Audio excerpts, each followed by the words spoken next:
What's going on, you guys? Welcome back to the Neighborhood Podcast. One of the hosts of the podcast, my name is Kyle Dabro. What's going on, everybody? Kevin Valentin here, other half of the podcast. Kyle, we back at it again, man. The NBA playoffs is in full swing. Yep, we got a couple playing tournament games to go over first, but then after that, bro, we're going straight into the first round playoff matchups in the NBA. Kevin, I'm getting excited. This is going to be the next 2 months. We're going to be focusing on the NBA playoffs, basically till what? June. Middle of June, second, third week of June. So you guys should definitely get ready. It's going to be a fun one. I know it will be for us, and hopefully the NBA playoffs live up to expectations this year because we got some pretty good matchups to go over. Granted, still got some play tournament games to go over, but let's get ready. It's about to be a fun one. But Kev, I will go over the agenda today. It's going to be pretty straightforward. It's mostly going to be NBA. We'll talk a little bit about the playing tournament games. The ones that are still yet to be played are the last two games that are going to lead to whoever's going to claim the A seed in the Western Conference and the Eastern Conference. So pretty much we'll just go in order the way that the games were played, and then we will preview the final two play-in tournament games with the Bulls and the Heat. That game takes place on Friday night at 7 o'clock. And then the play-in tournament wraps up with the Thunder and the T-Wolves at 9:30 on Friday night. And then after that, we will discuss some of the comments that CJ McCollum made when the Pelicans were eliminated from playoff contention after losing to the Thunder on Wednesday night.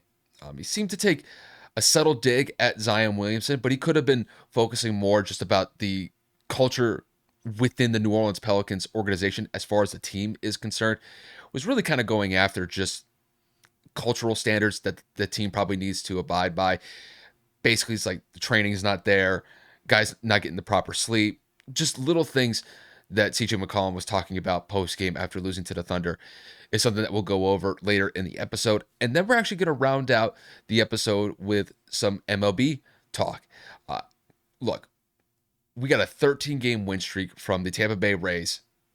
The Rays are off to the best start in MLB history. I should actually rephrase that. They are tied for the best start in MLB history with a 13-game win streak. They have won all four of their series so far in complete series sweeps. They just finished off the Red Sox in a 4-game sweep at home in Tampa.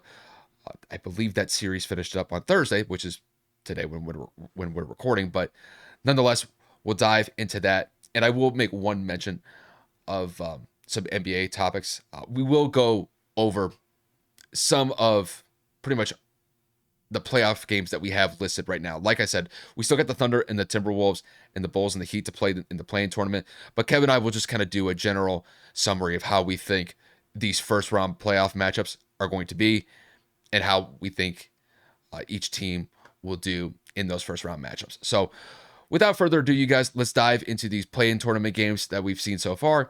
The first one being the Atlanta Hawks and the Miami Heat. So this was one of those games, Kev, where we completely got wrong. We picked the Miami Heat to win this game, and Kev, they fell flat, dude. There's no other way to put it. The Atlanta Hawks won this game from beginning to end. They won this game by the score of 116 to 105. An 11-point win on the road for Atlanta means that they clinched the 7th seed in the Eastern Conference, so they are already in the playoffs. They don't have to worry about a potential last play-in tournament game that would get them the last seed in the Eastern Conference. But just looking at how Atlanta played, Trae Young dropped 25 points. Saddiq Bey dropped 17. DeJounte Murray dropped 18. This was a well-rounded effort from the Hawks. And when it came to the Heat just couldn't get shots. Jimmy Butler was missing layups. They just weren't getting good contributions from role players across the board. And the Heat, like I said earlier, they will have a play-in tournament game where we'll figure out whether or not that they get that last seed in the Eastern Conference to make the playoffs. So, Kev, to kick this one to you, what did you think about the Atlanta Hawks' win in Miami to get that 7th seed in the Eastern Conference? The first thing I have to circle is the total rebounds between both teams. The differences, it was just beyond drastic. As a team, Atlanta had 63 rebounds. Miami only had 39. And what's wild is Miami shot more efficiently from three and the free throw line and they still lost this game. Outside of Jimmy Butler going for, if I'm not mistaken, 21 points, Tyler Hero had 26. Kyle Lowry, was the savior of this game. He had 33. I think the last time Kyle Lowry had like 30 something points was probably when he was in Toronto. I mean, he's been lackluster. He hasn't been performing. He has gotten DNPs. He's been injured. He's been overweight, lost weight. I mean, that's the last person I would have expected to keep Miami in this game. And he was the one who was the spark plug and focal point of this entire team. I mean, Jimmy Butler was 6 of 19. He had one of those nights where he just could not get it going from the field, and he turned the ball over a couple of times. He had a negative 10 in the plus minus category. So usually the guy that's the catapult, the catalyst for the Miami Heat team on both the offensive and defensive end, he just could not get it going. And then, I mean, Bam Adebayo, he was 5 of 12. You would expect a little bit better or a little bit more from your second, if not third best player, depending on who you ask. And he wasn't really able to do much because Clint Capella killed him on the boards. Clint Capella had 21 rebounds. He had 8 offensive by himself. So when you really look at it, I think the main culprit is Miami just came out flat, wasn't able to knock down shots early. Atlanta got into a rhythm. Trae Young was finally able to shake that narrative of not being able to play against Miami well. He went for 25, 8 and 7, a very efficient night for him as well. And again, the biggest number, the biggest category to really look at is just the rebounds, man. Miami was beat up on the boards, and Clint Capella, man, he didn't have to score a whole lot, but he dominated on the glass, and that's how they won this game. Kev, this one's pretty simple for me. Just Atlanta got off to a hot start and they never looked back. I mean, Kev, they almost shot 40 points in the first half. I mean, if you're in a situation where you're on the road and, You mean first quarter? the first quarter, excuse me, thank you. In the first quarter, they were sensational. They outscored the Heat by 9 points, and then they continued it into the second quarter where, at halftime, I mean, the Heat were not out of the game, but it felt like the Heat couldn't really make any sort of adjustment to get back into it. And once the second half happened, the Hawks were basically just toe to toe with them the entire time. And this was one of those games where Kevin and I we were talking about this game before it ended up playing out. We thought that the Heat would win this game fairly convincingly. We just thought that Jimmy Butler would be able to step up and make some critical shots and bring out that playoff Jimmy aura that we've seen in the past time and time again. But like Kev said, it just never happened. Jimmy was missing some shots, couldn't get into a rhythm. And it's one of those games where you look back, and I think even Jimmy would probably agree that just didn't have his best effort. But this was an impressive performance from Atlanta. Like Kev said, the one thing that I will take away from the Hawks' performance just was their rebounding game overall. When you almost double up the opposing team in rebounds, you're just going to run away with that game as far as I see. And it also kind of leads to the fact that Atlanta was playing good defense across the board, especially when you have almost a 20 to 25 point advantage in the rebounding category. Tells me that Atlanta was playing solid defense. Miami couldn't get into a rhythm. And even despite the fact that Miami had some chances to get back into this game, Atlanta was just not having it whatsoever. So as far as I see it, I still believe that the Heat have a chance to make the playoffs in the Eastern Conference to get that last seed at that 8 spot. But it is going to be tricky. And if they play in any way, shape, or form like they did against Atlanta at home, they could potentially be out of the playoffs and miss it entirely. So overall, Atlanta played a great game. They just got great contributions across the board.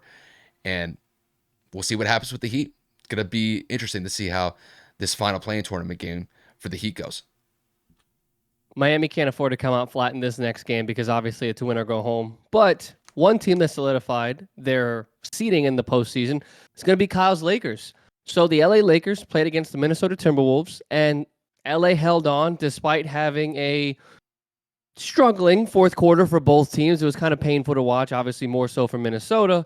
But, Anthony Davis gets bailed out in overtime by Dennis Schroeder. Obviously the Lakers are able to capitalize and solidify a win, clinching the 7th seed. So, Kyle, what are your thoughts on LA moving on despite having that horrid fourth quarter? This was not a good game from the Lakers.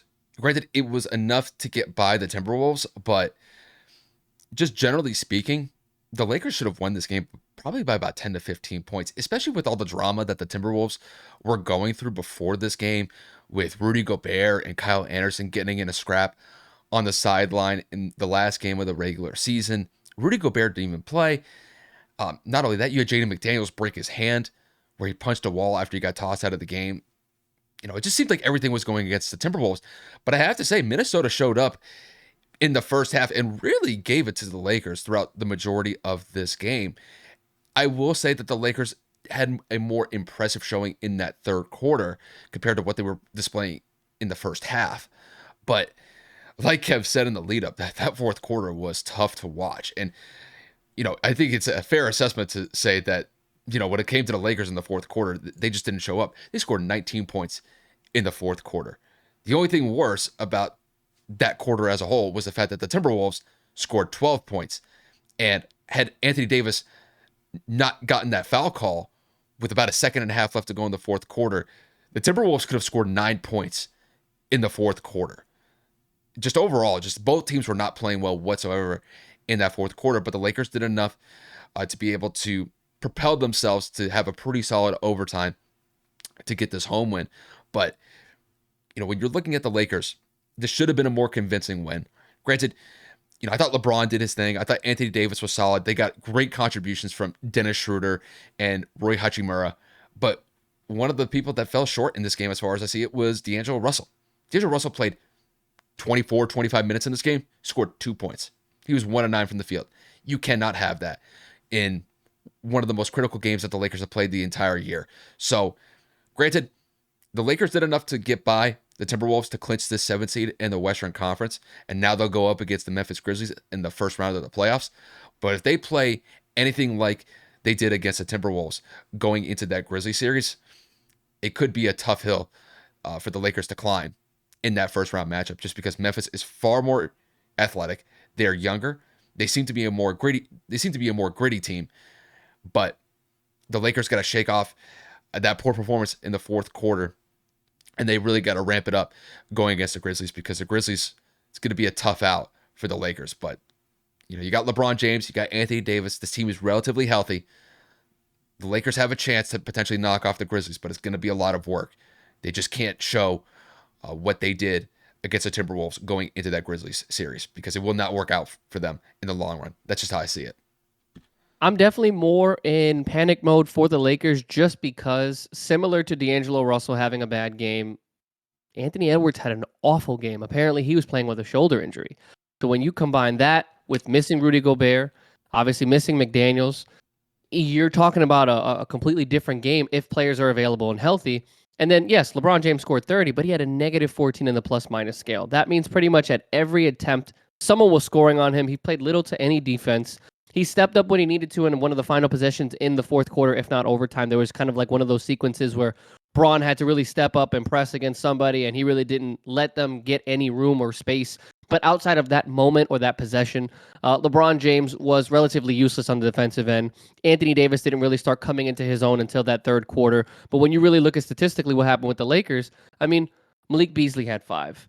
Troy Brown had 2. Obviously, Gabriel's a backup center. He's not going to get a lot of minutes. He only played 2 minutes. He had 0 points. D'Angelo Russell had 2 points. Jared Vanderbilt had 0 points. So all of this offense came from Schroeder, Braun, and mainly Anthony Davis.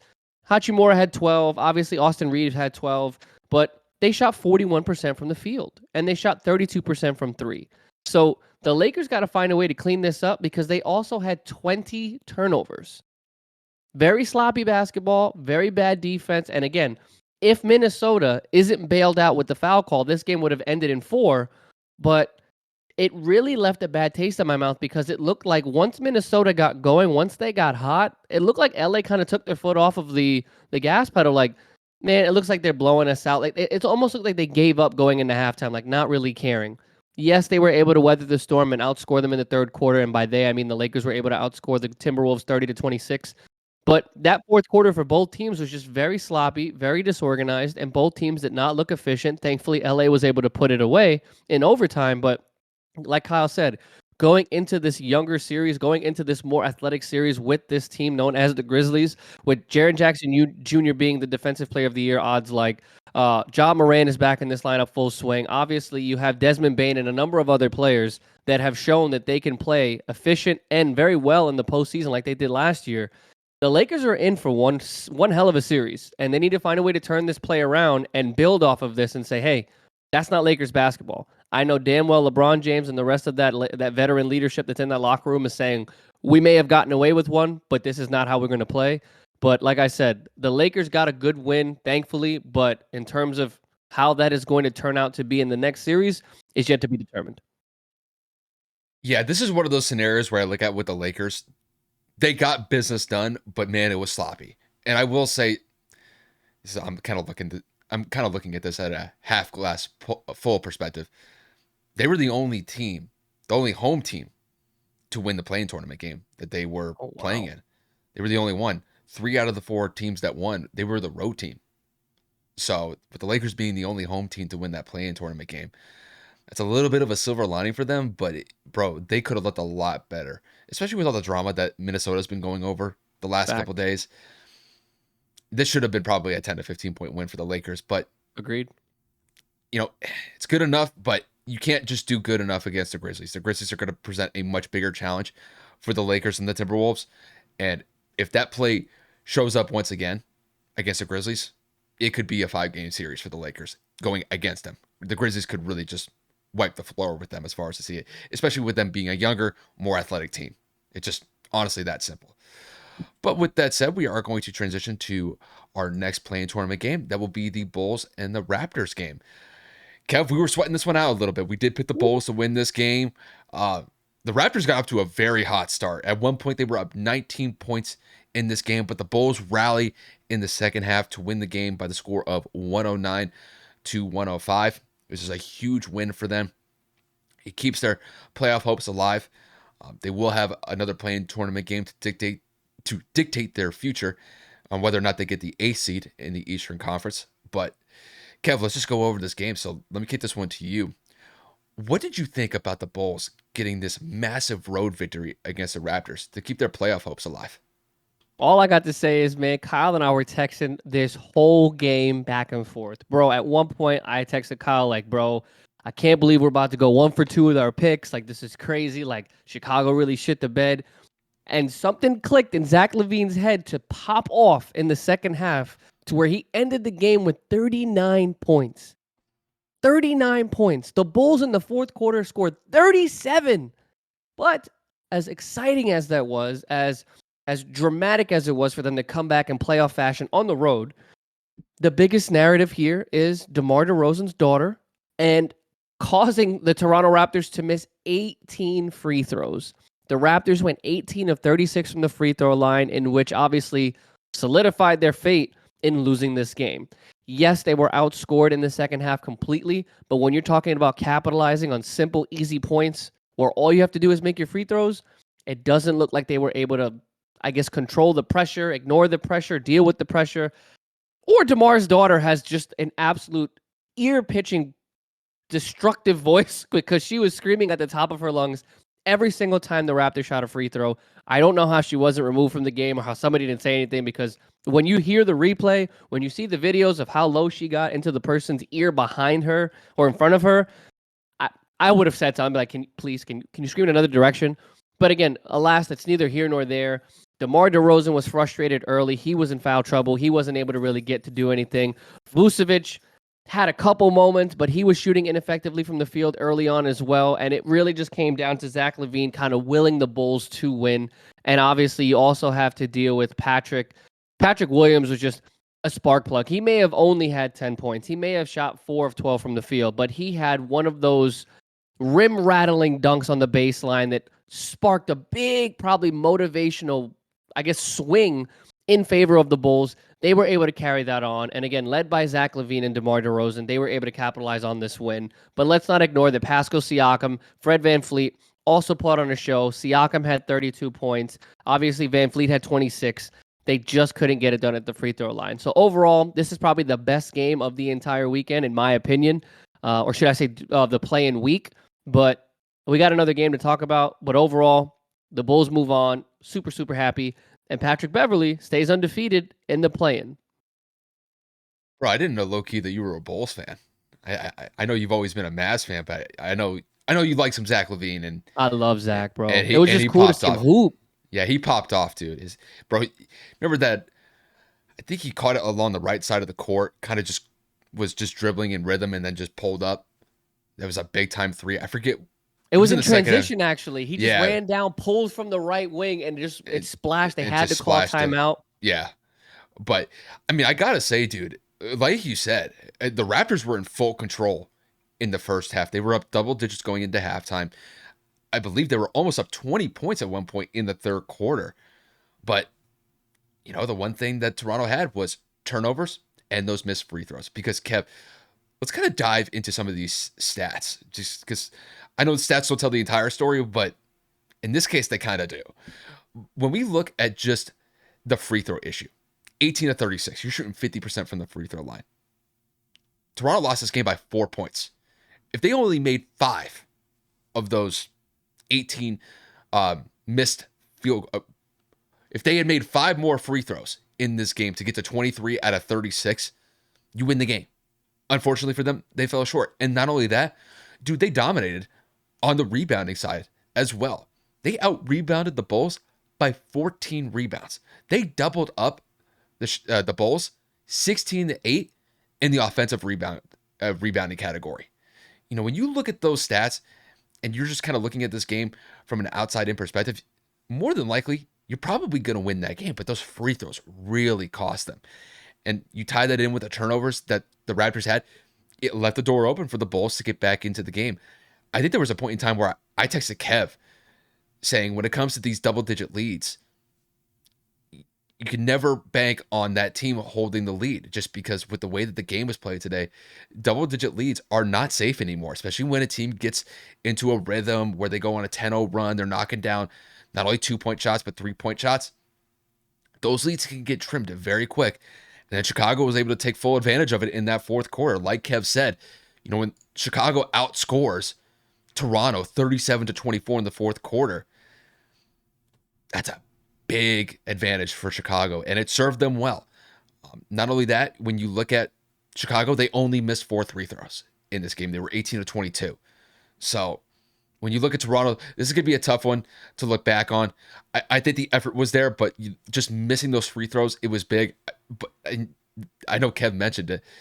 You have DeMar DeRozan's daughter is screaming at the top of her lungs to try to influence the Raptors missing their free throws. I definitely think that it had an impact in this game.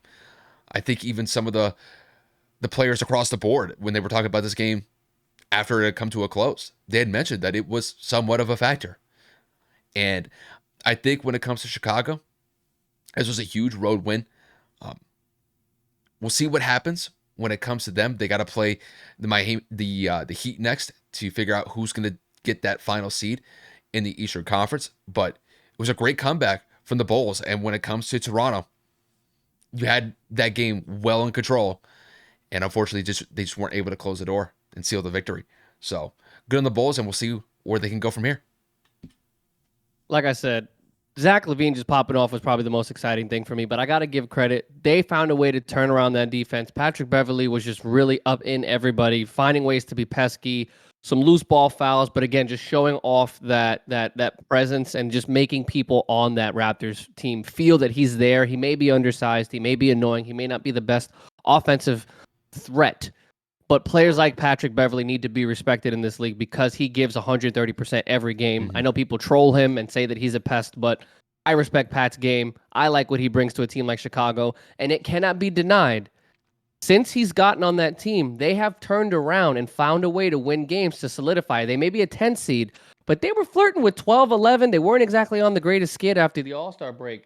And Pat Bev gets there, they turn it around, and he said that he really, on his podcast with Ron, he had really said, I had to get to talking to Zach and DeMar and be like, y'all got to take control. And he looked at Zach and he said at one point, he told Zach, you're him, bro. I need you to shoot more. I need you to be able to take control of this offense. And in moments like this, in games like that, you can tell that conversation probably sat in Zach's head because there was a point in time where Zach went on an 11 or 12-0 run by himself Yeah.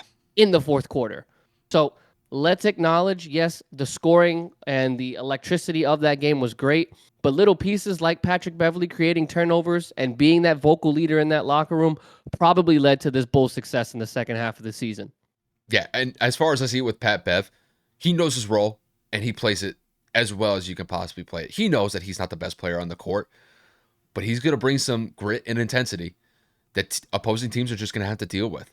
And Pat Bev is one of those guys you love to have in the locker room, but you hate playing against because he's just going to be a nuisance when you go up against him. He's going to be talking, he's going to get up in your grill, and you got to deal with it. If you knock down your shots, that's the best way to shut him down. But he's always going to be there. He's always going to be.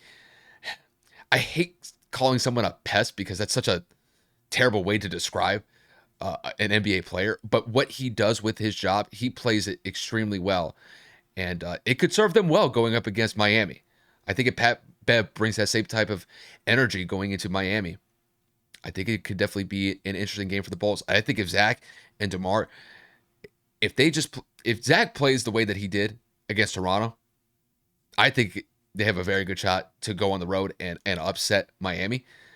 I think DeMar's probably going to knock down a little bit more shots, get a little bit more of a rhythm. There were some opportunities that I thought, he could have capitalized on, but we'll see what happens when they go up against Miami. That Miami Heat Chicago Bull matchup is going to be a fun one to dictate who's going to get that 8 seed.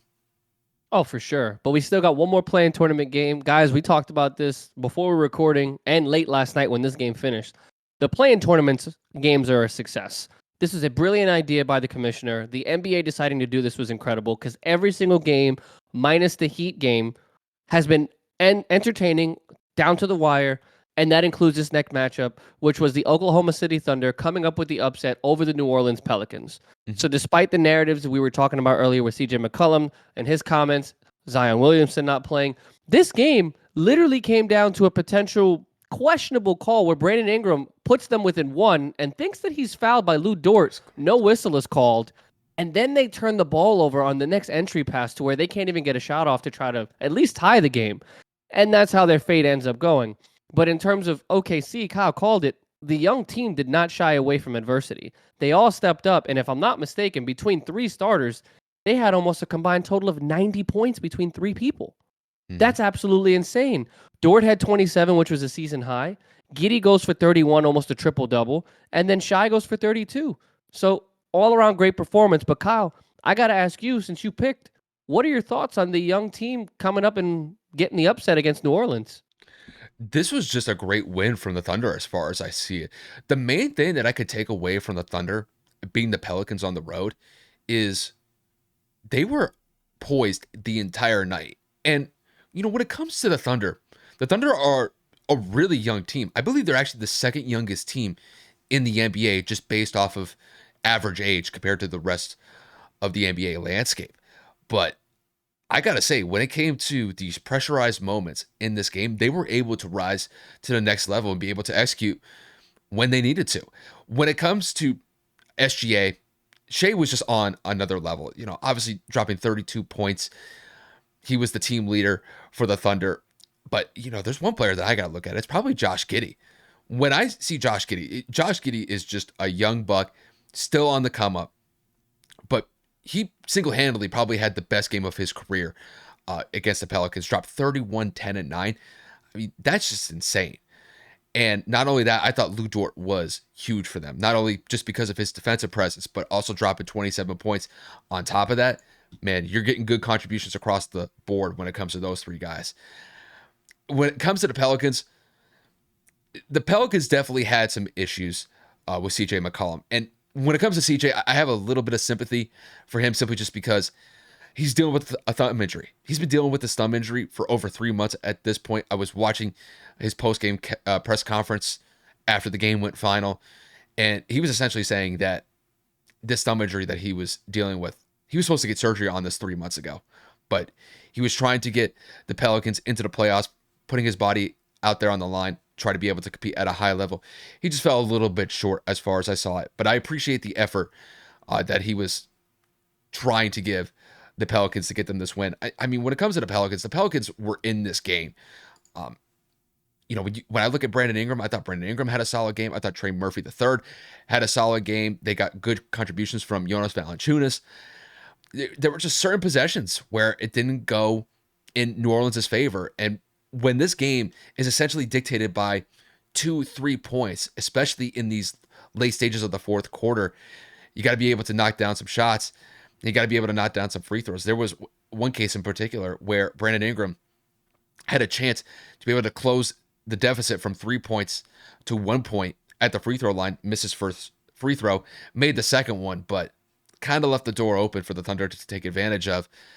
But overall, this was a fantastic game. I thought the Thunder really showed, even despite their youth, they played at a very high level, and it could serve them well going up against the Timberwolves in that last play-in tournament game to dictate whoever's going to get that 8th seed in the Western Conference. Just, I'm really impressed with this young Thunder team. I still believe they're a couple years away from really becoming a legitimate contender in the West, but you could tell that they're developing something in OKC. And honestly, I think Sam Presti looks like a freaking genius with the way that he's slowly but surely built this team up from the ground up.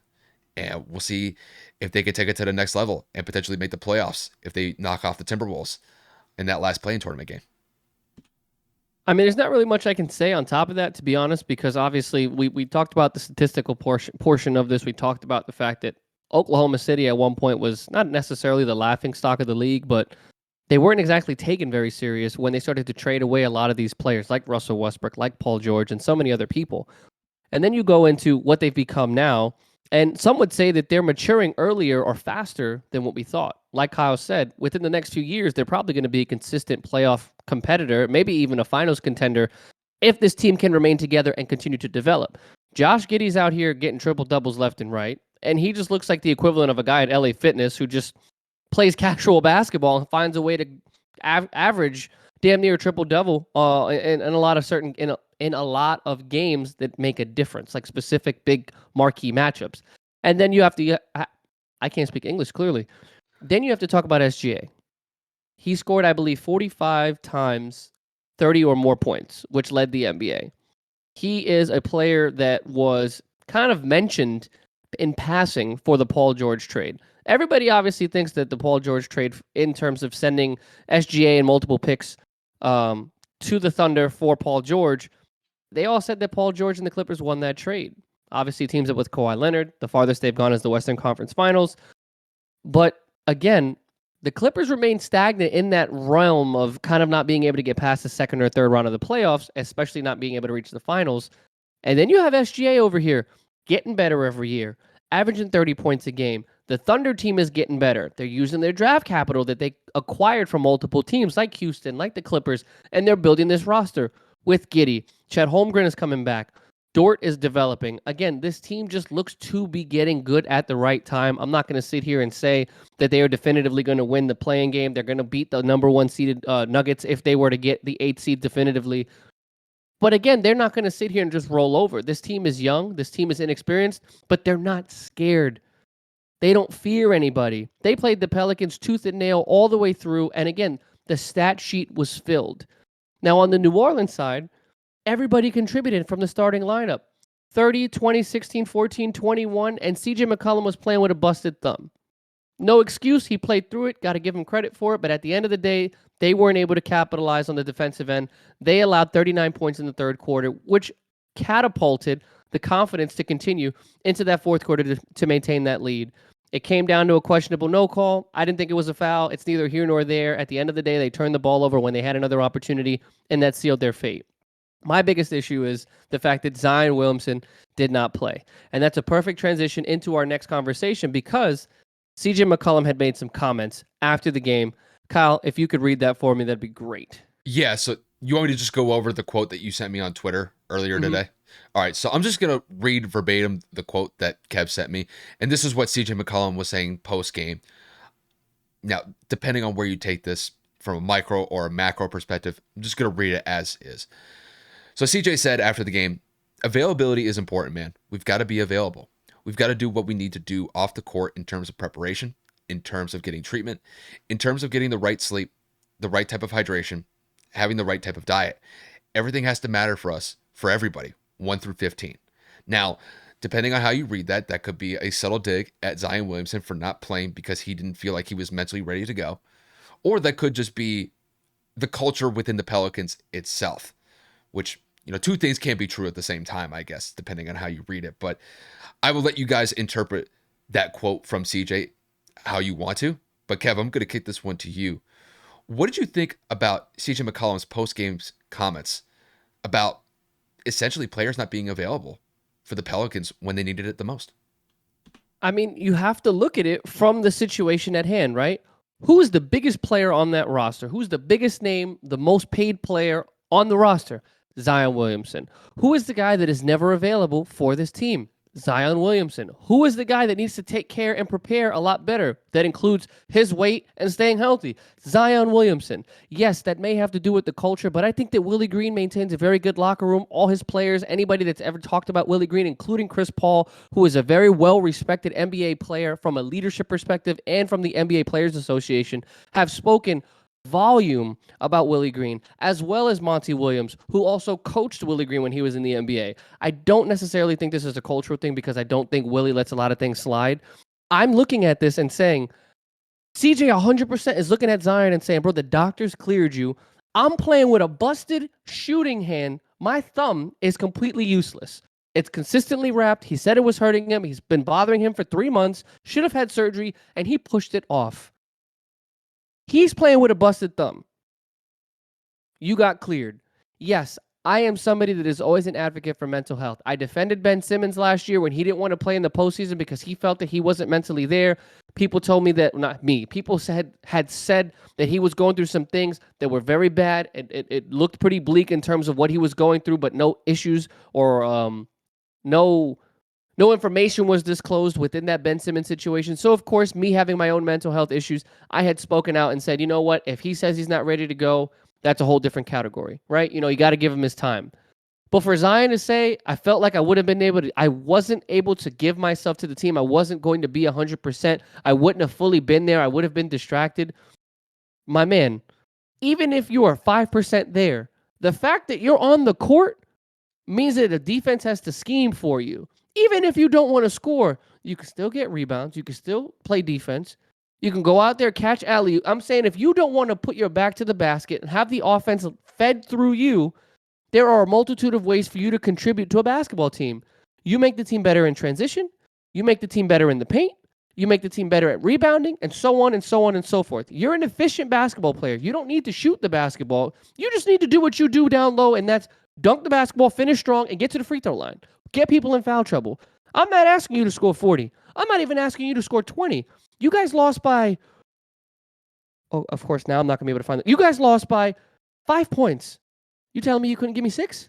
Zion Williamson, number 1 overall draft pick, biggest hype since LeBron James, been monitored since high school, since he was 14 years old. The guy that signed a $195 million contract this past offseason. The guy that's continuously up and overweight. The next sponsored athlete with Jordan, and just it continues and goes and goes and goes, right? The biggest hype. Everybody loves Zion Williamson, but he ain't never available. We always talk about a lot of players being busts and all these other players not being available. Zion Williamson's getting up there, man. It's getting to the point now where it's like, bro, you, Greg Oden, and so many other people, just they can't stay healthy. Except I can't even go and look at Greg and say, you know what? He didn't give it his all. If Greg was available, I guarantee you he would have suited up. I'm not saying I know anything that Zion's going through. I'm not sitting here pretending like I have an inside scoop as to what's in his head. But when a doctor says you're good to go and your 14 other teammates look at you and say, yo, we need you, bro, you got to put that mental thing aside. You have to. You don't need to be 100% there. You need to be able to give them whatever it is that you have. That is what sports are about. You barely played all season long. You were consistently fluctuating between being in weight, overweight, out of weight, whatever category you want to classify it as. You weren't available. The team fell short. That's not necessarily his fault because they had opportunities to either tie or go ahead. But if you're there, this may have been a whole nother dynamic. You guys could have won easily. You guys could have lost worse. But having the best player on the team active, available, and ready to go, at least suit up to say, hey, coach, if you need me, I'll get in there. I'm not ready, but I'll be there. If you played every single game your whole career or the majority of your games and you had said, Coach, I can't do it today. I might be good here, but I'm not good here. I would look at you and say, you know what? You've given me your all your whole career. You haven't been available to get an off day, bro. You ain't got no PTO. It's the play-in tournament. This is to get into the playoffs. And you sold. You weren't there. So yes, I take CJ McCollum's comments 100% geared towards Zion Williamson to say, yo, I'm a vet in this league. I ain't getting younger. I'm playing through an injury. You're not hurt and you're not playing. They got to do better. Zion Williamson is going to get traded this offseason or definitely needs to be shopped. The Pelicans need to listen to every phone call to see what they can get back for Zion Williamson because clearly he's not fit to be in New Orleans. I mean, I understand where you're coming from. I disagree with him getting traded this offseason. I don't think that's going to happen. I will say, though, when it comes to his availability, the way that he was talking about physically he was ready to go, but mentally he wasn't. Kev, I honestly don't want to hear that because when it comes to a physical perspective, I would say most of those guys on the Pelicans roster were dealing with some sort of injury, whether it be a bruise, a nick. In CJ McCollum's case, you've got a messed up thumb for the last 3 months, but he's going out there putting everything that he can despite being limited. And yet you have Zion Williamson, who's basically been out for an extended period of time now. 4 months since January. And he's ready to go physically, but he doesn't go out there because of some sort of mental thing. Honestly, I don't want to hear it. And, you know, as far as I see it, when it comes to Zion, I think that he's the difference maker when it comes to the Pelicans being a legitimate contender in the Western Conference. Kevin and I were talking about this a couple days ago. I specifically mentioned when it came to picking this game between the Thunder and the Pelicans, had Zion been ready to go and he played in this game, I would pick the Pelicans to win over the Thunder relatively easily. I think if Zion's in the fold, in whatever capacity they put him in, hell, they could bring him off the bench. I think the Pelicans could have won by 10 to 15 points. And, you know, after that, we'll kind of see where it goes to be able to figure out if they could get the final seed in the Western Conference. But the fact that he's sitting out and not putting any sort of effort out there because he's playing it safe, I have a very hard time believing that some of those Pelican players don't have a problem with that. I think some of those guys are probably looking at Zion a little bit sideways, knowing that, dude, you're physically ready to go. Not everybody here is healthy. Everybody's kind of dealing with their own separate injuries. Granted, you know, when it comes to Zion, I understand that he's had a boatload of injuries over the course of his career, but nonetheless, you're physically ready to go and you don't go out there. I'd be shocked if some of those Pelican players weren't pissed off at Zion about that, especially CJ McCollum. You know, I have a lot of sympathy for CJ just based off of the fact that he'd been dealing with this pretty significant thumb injury for the last 3 months. He'd been pushing off surgery because of it. He's probably going to get surgery within the next week or two because of it. He was also saying post-game that he was dealing with a shoulder injury on top of that. That's why he was wearing the shoulder sleeve. So it's an unfortunate state of affairs when it comes to the Pelicans because I think had Zion been available for this game and was actually out there on the court, I think the Pelicans would be playing on Friday night. But unfortunately, he didn't. And I think when it comes to Zion's future with the Pelicans, I still believe that the Pelicans are going to keep him this offseason. I may agree with Kevin slightly about they may listen to some offers about Zion this offseason, but I don't think he's going anywhere. They've invested too much money into him, despite the fact that he has missed a lot of time, which is a fair point. I don't think they're ready to pull the trigger on moving on from Zion yet. So we'll see what happens with them this offseason. But I thought CJ McCollum's comments, I think he did take a subtle dig at Zion Williamson. I think maybe he was talking about just the overall culture within the Pelicans, that it needs to be enhanced to be a more competitive team in the Western Conference, which I do believe is true. The Pelicans could be a far better team than what they currently are, but it's injuries, man. Injuries are just an unfortunate side of the game, but I think CJ was really kind of focusing on Zion a little bit with those post-game comments, but could also be a culture thing internally with the Pelicans as well. I'll just leave it at that. regardless, I mean, the Pelicans are a solid team. They obviously had some other injuries. Jose Alvarado wasn't available as well. Mhm. Zion didn't play, and it's neither here nor there when you really get into it. The point of the matter is, when you're in the playoffs, playing tournament, whatever it is, or even just clinching a playoff seed, like it's the game you win, you're in. You have to give everything. If your teammates are hurt and they're playing, and the doctors finally go like this after 4 months, Mhm. genuinely, I don't want to hear it. Larry Nance Jr. came out with a tweet on top of Skip Bayless and said, "We all know what Z's going through. We're in full support of what he needs to do. We're backing him up completely." So maybe not every single player is on the same page, but clearly CJ McCollum had his own thoughts to it, and he made his comments. So we'll leave it at that. We'll definitely kind of see what happens this offseason. We have seen a multitude of superstars traded throughout this year as well as in the past offseason. So if Zion were to get moved, it wouldn't be a surprise, especially with his checkered history.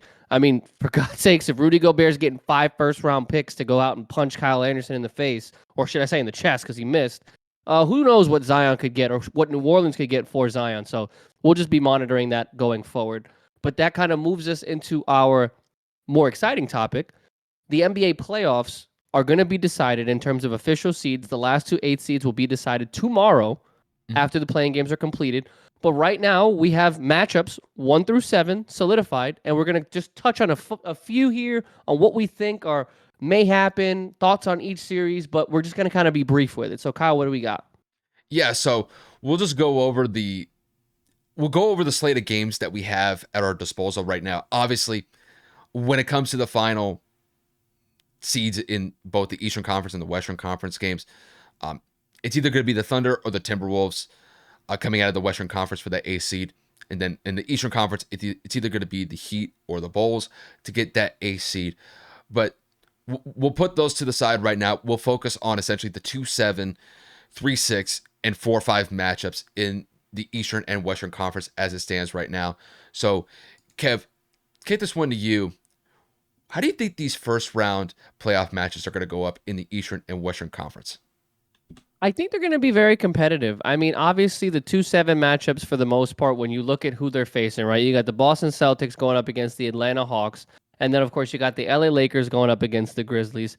Personally and honestly, depending on how the Lakers come out in the first game, I believe that the Lakers could upset Memphis. But with everything Memphis has gone through, I wouldn't be surprised if they carry that. So I'll take the Grizzlies in that one. Going back to the Hawks and Celtics, I think Jason Tatum and Jaylen Brown are too good. I think Atlanta had not a fluke game, but I don't have enough faith in them to go and beat a Celtics team that is looking to get back into the finals. So I'll take the Celtics comfortably in that.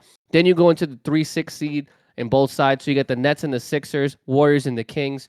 In the Nets and Sixers game, I don't think the Nets have enough. I think the Sixers are finally going to shake that narrative. Joel Embiid's having an MVP season. James Harden's playing well. Tyrese Maxey has emerged to be the third option there. I really do think that Philadelphia can find a way to weather the storm and just like I said, break that narrative of struggling in the postseason. Not to say that the Nets haven't done very well since making the trades to get rid of Kyrie and KD. Mikal Bridges has played exceptionally well. I just don't think that they're going to have enough to go and beat a strong Sixers team. Then you go into, like I said, the Warriors and the Kings. It's all about two narratives here for the Warriors. Can their experience carry them through, and can they find a way to win on the road? I think the Warriors find a way to upset just because they've been in this matchup before. They've been the underdogs a multitude of times, not to mention the Warriors have quite literally won every single first round matchup since their dynasty has started. I don't think Steve Kerr has lost a single Western Conference game in his tenure as a NBA head coach in the playoffs in terms of a series, not game, excuse me. So I think they're going to find a way to upset the Kings. I think it'll go probably 6 or 7 just because the Warriors, again, they cannot find ways to win on the road consistently. So I'll take the Warriors in 7. And then finally, the most exciting matchups to me in both conferences, the 4 and the 5 seed. You got the New York Knicks, Cleveland Cavaliers, LA Clippers, Phoenix Suns. You got Jalen Brunson versus Donovan Mitchell, and then you got Kawhi Leonard versus Kevin Durant. Two marquee matchups right there. Obviously, Donovan Mitchell has been here before. Donovan Mitchell has been the leader of multiple playoff teams. He always thrives. He averages over 30 points per game in his playoff career. I would expect the Cleveland Cavaliers to just barely, and I mean barely, edge off the Knicks in 6. I think, truthfully, the Knicks are there, but they've had some spurts where they kind of disappear. RJ Barrett hasn't performed well. Mitchell Robinson has been unavailable multiple times. So if they can stay healthy, it'll maybe go to 7. but I just have Donovan Mitchell and Darius Garland pulling that in 6. And then the Clippers and the Suns one, that I can see going 7 games. We don't know when Paul George is going to be available, if he's even going to be ready to come back in this round. If this were to go 7 games, I wouldn't be surprised. Again, I'm looking at Kawhi versus KD, and then obviously Devin Booker is going to have to carry the team on the second side in terms of the second person to score. And then, of course, you have Chris Paul, DeAndre Ayton, and a list of other players. But I'm going to go with Phoenix winning in 7. I just think this is going to be a crazy game going back and forth.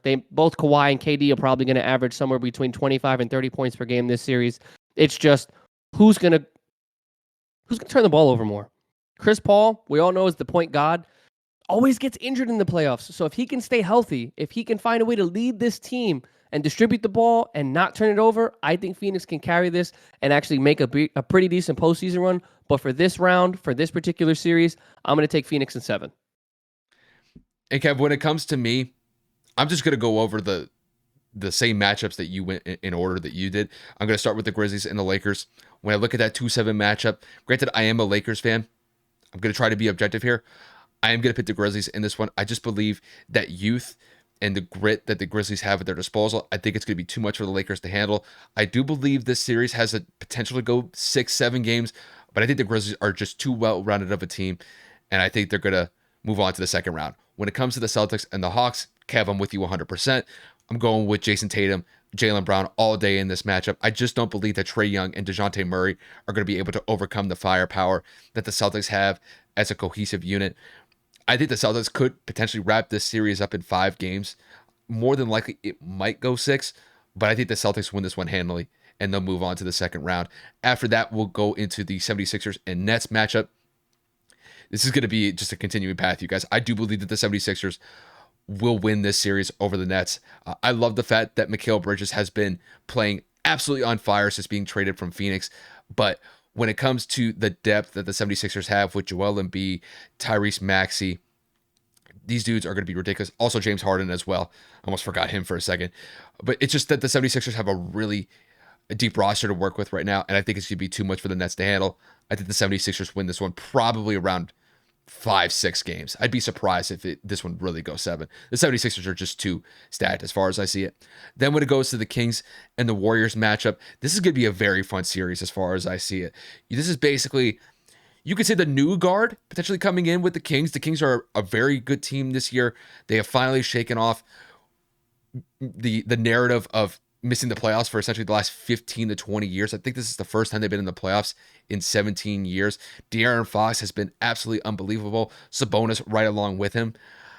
When it comes to the Warriors, this is where the dynasty part comes in. Can they be able to continue this dynasty? Can they keep it afloat against a younger, more inexperienced playoff team when it comes to the Kings? I'm going to be bold here. I'm going to say the Warriors are going to win this series. I think they're going to upset the Kings. I think the Kings, they are moving in the right direction, but I'm going with the playoff experience here. And I do believe one of the things that Kevin brought up, if the Warriors win some road games in this series, I think it's going to tilt the series in their favor. And also on top of that, Andrew Wiggins will be available for them in this series. Whatever sort of capacity they put them in, don't know yet. More than likely, he's going to come off the bench. But I think if he can come off the bench, get 20 to 25 minutes, I think it's going to be huge for the Warriors because they've definitely missed his presence since he's been out for an extended period of time. After that, we kick it to the 4 and 5 series. These are going to be very fun matchups as far as I see it. I think the Cavs and Knicks series is going to be a fun one. The same goes with the Suns and the Clippers.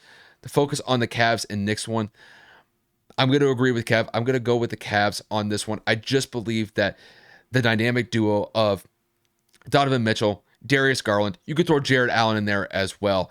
I think it's going to be too much for the Knicks to handle. I do think that the Knicks could potentially push this series to 7 games because I got to respect Julius Randle. Emmanuel Quickley has been on an absolute tear throughout stretches this year. I'm not going to disrespect what the Knicks have done this year. They've been a pretty solid team this year, but I think the Cavs are just going to edge out the Knicks. But that's going to be a very fun series when I see that series play out. And then when it comes to the Suns and the Clippers, I'm actually going to be a little bit more bold when it comes to this series. I do believe the Suns will win this one actually fairly convincingly. I think the Suns have a potential to win this series 5 to 6 games. Does it have the potential to go to 7? Yes, but I do think that the Suns, just from a roster construction perspective, I think they're just too deep to deal with for the Clippers. When it comes to Paul George's status, we'll see. We'll see whatever sort of capacity that he could play in if he's available. But when it comes to the Suns, you got Kevin Durant, Devin Booker, Chris Paul, and DeAndre Ayton to deal with. That is going to be too much for the Clippers to handle as far as I see it. And I think the Suns advance to the second round of the playoffs. So in those 2-7, 3-6, and 4-5 matchups, that's how I have it playing out in both the Eastern and the Western Conference. I will say the depth of the Clippers is pretty convincing. I mean, you have to talk about Russell Westbrook being available there. Terrence Mann has played very well at the same time. Zubac has always been somebody you can rely on to get you boards and sometimes even a double-double. So I will just make a counterpoint to my partner. I think that the Clippers are deeper than I think the Clippers are deeper than the Suns. I just think without Paul George, that second option of who's going to be the focal point and leader outside of Kawhi Leonard if he has an off night, if you're putting that solely in the hands of Russell Westbrook, I'm going to lead a lot more in the hands of players that can shoot, like KD, like Devin Booker, obviously like Chris Paul, who's a mid-range god at this point. If you're really looking at it, I probably would say Kawhi Leonard is the best player without a doubt. But the second best, if it is in fact, like I said, Russell Westbrook, it's going to be pretty difficult for them to get some shots off. And if you're leaving Russell open, which is the strategy for a lot of NBA teams, just giving him space to shoot, if Russ gets in his head and he misses the first couple, the Clippers may be in for a long night because obviously at that point, if Kawhi Leonard's the only other person you can rely on to make some jump shots, it's going to be a pretty, like I said, a pretty long night. I think the way that I look at it is I thought the Suns had a pretty good finish to the end of the season outside of the last 2 games. I mean, there was a stretch where they won 9 out of their last 10 games, I believe. Not the last 10. I'm disregarding the last 2 because I think at that point they had already had the 4th seed clinched. At that point, they weren't going to be able to move up or down just because the Kings had already clinched that 3 seed. But, when it comes to the firepower, I'm looking at it from that perspective. That's where I think the difference is. I forgot they have Eric Gordon too. So it's just, when it comes to the firepower that the Suns have compared to the Clippers, that's where I think that the advantage is going to come in. Granted, I think Russ has been pretty solid for the Clippers since moving literally from locker room to locker room with that change of scenery. I know he went to Utah first and then went to the Clippers, but I mean, I honestly I don't think he left LA. He didn't suit up for Utah, I don't even think he ever left LA. But nonetheless, I think that's going to be I think it's going to be a fun series nonetheless. I do think that the Suns are going to they have a chance to win that 1 in 5, but I think more than likely, I think they'll probably win it in 6. It really kind of depends on Paul George's status in that series. If he could be able to be effective in whatever sort of capacity, if he does play, I think it could serve them well. Kev, there's just one thing that we do have to go over. Let's not make it too long. We'll just focus on these last play-in tournament games. And honestly, when it comes to, we'll start with the Eastern Conference one first. We'll start with the, let me just pull up the matchups here. We got the Heat and the Bulls. Obviously, the Heat are home for this game. This one doesn't have to really be long as far as how you see this game playing out. But when it comes to the Heat going against the Bulls in the final play-in tournament game in the Eastern Conference, who do you think is going to win and why? I'm going to go Chicago. I think Chicago has the momentum. I think Chicago gained a lot of confidence being able to come back from a large deficit. I also think that Zach LaVine gained a lot of confidence in this postseason matchup or play-in matchup style game. I think that their defense found a way to make adjustments in the second half. DeMar DeRozan will not have another inefficient night the way that he did. And if Alex Caruso can contribute, Nikola Vucevic can find a way to get back to the glass and really out-rebound Miami like they were the other night. I just really believe that Chicago could find a way to sneak into the playoffs as that 8 seed. And when it comes to me, I'm with him. I'm with Kev on this one as well. I just believe that momentum that Chicago got from that huge comeback win in Toronto is going to serve them well. I think if Zach LaVine plays in any way, shape, or form like he did against Toronto going into Miami, I think Miami's going to have a very difficult time dealing with Zach one-on-one. And not only that, I think DeMar DeRozan can look back at that game, could probably make a little bit of an improvement going into this Miami game. I think if he's able to get some space in those mid-range shots that he loves taking, I think that he could go out there and give them a 25, maybe even a 30-point performance. Somebody that I could look at when it comes to the Bulls as well is maybe if they get some good minutes from Patrick Williams, if Pat Bev brings that intensity that he always does, I think it could favor the Bulls pretty significantly in this game. I think when it comes to the Heat have to shake off that Hawks game quick, fast, and in a hurry. They didn't get the best game from Jimmy Butler. Kyle Lowry and Tyler Hero definitely stepped up as far as I saw it, but they're going to definitely need to see playoff Jimmy that they have been accustomed to over the last couple of years for them to have a shot in this game. If Jimmy has a similar type of performance in this upcoming game against the Bulls like he did in the Hawks game, I think even though the Heat are home, I think they will miss the playoffs entirely, and the Bulls would get that final spot in the Eastern Conference as the 8th seed, which means they will go up against the Bucks. But that's how I see this game playing out. And then obviously you got the Western Conference matchup. You have the Minnesota Timberwolves hosting the Oklahoma City Thunder. Minnesota struggled. They shot well from the field throughout the majority of that game against the Lakers, but that fourth quarter was abysmal, and they only scored 12 points. On the other hand, obviously Oklahoma City popped off, did what they needed to do. They're the youngest team in the playoffs. So Kyle, give me who you think is going to come out between that 8 and 10 seed matchup. I'm actually going to go with the Thunder. I'm going with these young guns. They really impressed me against the New Orleans Pelicans going on the road and getting a very close win. It really showed, even though that they're young, they have a lot of poise to work with, or just the poise that they showed was something to behold as far as I saw it. I think when it comes to this Timberwolves matchup that they have on Friday night, it's going to be a tough one as far as I see it. I do believe that SGA is going to have a very similar performance like he did against the Pelicans. He's going to have to put up probably somewhere around 30 to 35 points. If Lou Dort just continues what he did in the last game against the Pelicans, I think that could definitely improve Oklahoma City's chances to win this game. I don't think Josh Giddey is going to have the same type of performance that he had against the Pelicans in this Timberwolves game. We'll see whether or not that Rudy Gobert is going to play in this play-in tournament game. I don't know what his status is at this point. It's Thursday, so things could change in the lead up to the Friday night matchup. But I think if Josh Giddey goes out there, puts him around 20, 25 points, I think it will put the Thunder in an advantageous spot. They will need to get a little bit more production from some of their role players. Jalen Williams had a so-so game. Well, they have two Jalen Williams on this roster. They have the same name. It's just spelled differently. But I think if both of these Jalen's can step up and do a little bit better than they did in the Pelicans game, I think it will serve them well. When it comes to the Timberwolves, even though I thought that they had a pretty good game against the Lakers in their first play-in tournament game, they fell apart in the fourth quarter. They technically would have only scored 9 points in that fourth quarter had Anthony Davis not gotten that foul to send Mike Conley to the free throw line at the end of the game.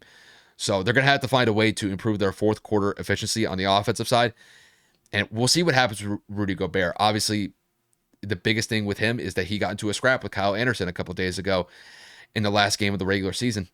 And we'll see if they'll be able to mend some fences going into this game. They won't have Jaden McDaniels. He's out with a fractured hand. Anthony Edwards is going to have to step up and drop probably 30, 35 points for the Timberwolves to be competitive in this game.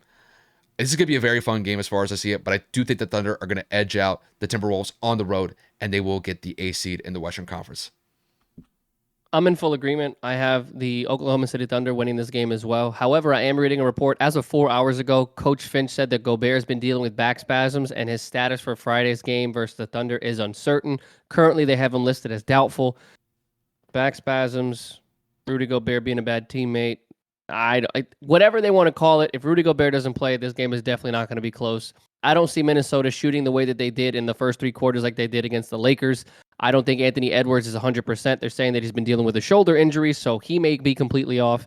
And I don't see Mike Conley popping off for 20-plus points again. So I'm definitely going to go and rely on SGA to go out there and do what he needs to do. I also agree with Kyle. I don't necessarily think that Giddey is going to have 30, 10, and 10 or 39 and 10, whatever it is that he had. But he can easily provide you 15, 10, and 10. He can give you 29 and 5. I mean, he is a consistent stat filler. He is somebody that plays, he hustles, he's young, he rebounds, and he defends very well. So again, I definitely see Giddey coming out there and providing a somewhat similar game, but just not as a highly scoring, highly efficient game as he did this previous one. But overall, I got OKC with the upset. I think that they got momentum and showed that they can do this. They can play well. And since they're playing against a team that is missing a few of their key players and obviously dealing with injuries on another player, I think they'll take advantage of the situation, and SGA is going to go for another 30-plus points. But they will be the 8th seed, and they will be facing the number 1 seed in Denver Nuggets to come this weekend. It's going to be very exciting this weekend. Obviously, these last play-in tournament games are going to get played Friday night, and then we dive straight into the playoffs Saturday night. So it's going to be fun. Actually, I haven't looked at the times yet. Maybe even the playoff games start on Saturday afternoon. I'd have to check the times when I get a chance. But overall, it's going to be a lot of NBA content from here on out, you guys. So definitely buckle up and get your popcorn ready. We got one more topic to get to. It's going to kick it to the MLB for a little bit, and we're going to focus on the Tampa Bay Rays. When it comes to the Rays have had an absolutely historic start to start off the year. They are currently sitting at 13-0.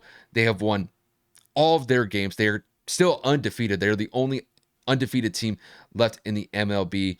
I believe this is tied for the greatest start that any professional baseball team has had. I believe since 1885.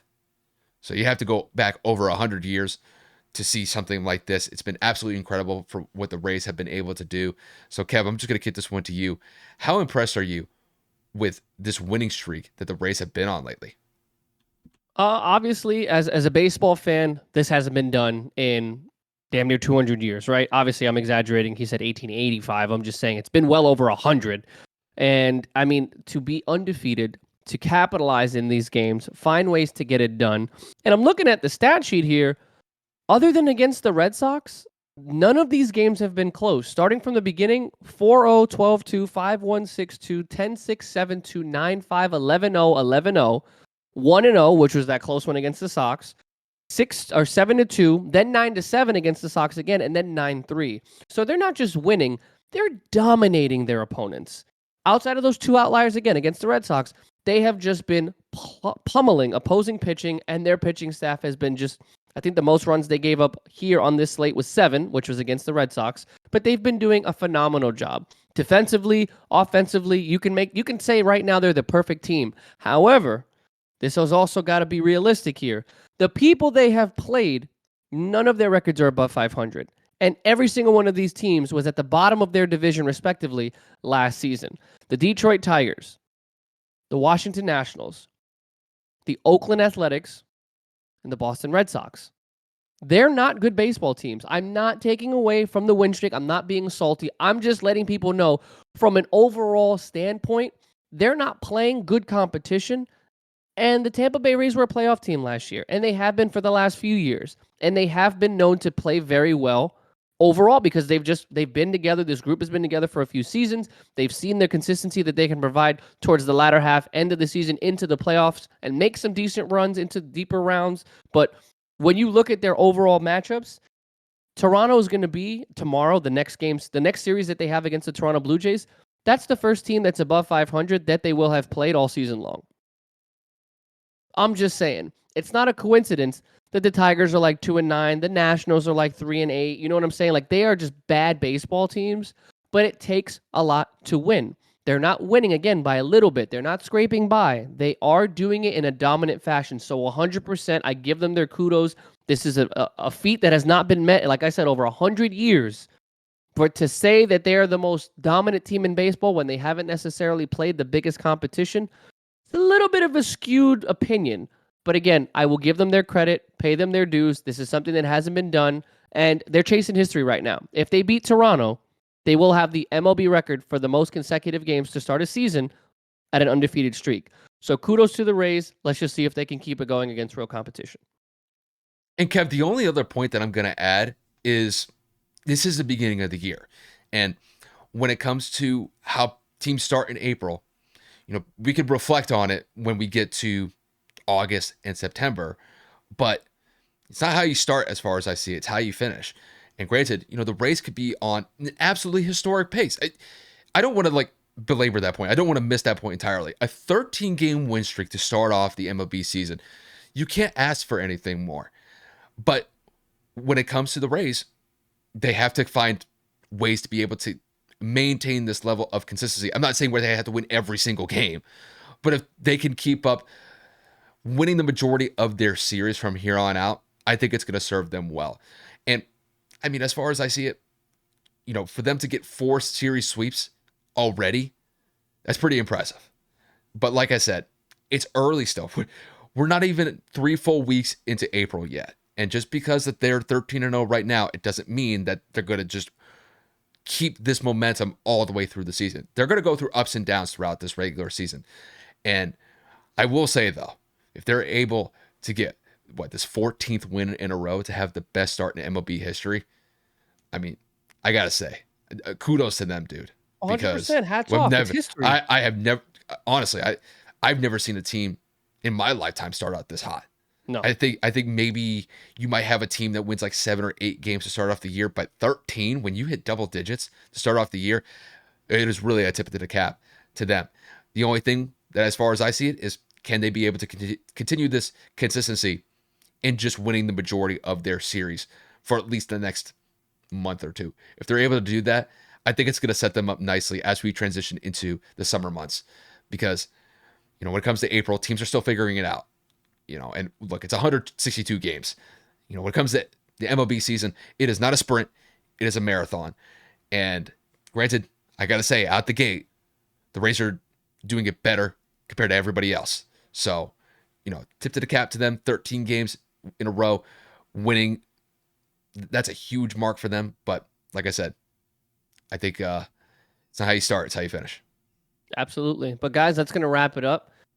We talked about a lot. Obviously, everything's going to be focalized in the NBA. Thankfully, Kyle was able to get off work early, so we are able to record a little bit easier. We're not stressing for sleep. We're not rushing to finish to get to bed. The sun's still out. The sun is in fact still out. This is pretty well. Sorry, I have a curtain. But wow, I'm an idiot. I literally just pointed to another window, forgetting there's one behind me. Anyway, I've lost all focus at this point, and we have a lot of stuff to talk about throughout the next coming weeks. The NHL playoffs begin. Baseball's in full swing. The NBA playoffs have begun. It's going to be a fun time for the next few months. So kind of tune in. We're going to keep you guys updated everywhere, every step of the way. We appreciate the support wherever we've had it. TikTok, YouTube, audio. It's just genuinely appreciated. And Kyle, let's just take it on home, brother. Like Kev said, once again, thank you guys for tuning in. I say it every time. I sound like a broken record at this point, but if you guys were listening to us on the audio platforms or watching us on YouTube, we definitely appreciate the support. Like I said, definitely stay tuned for what we got with the NBA playoffs. It's going to be fun for the next 2 months from here on out until we reach the end of the NBA finals. And like Kev said, we got the NHL playoffs starting as well. It's going to be a lot of fun around here. We hope that you guys enjoy the ride with us. So with that said, once again, thank you guys for tuning in, and we will see you guys next week.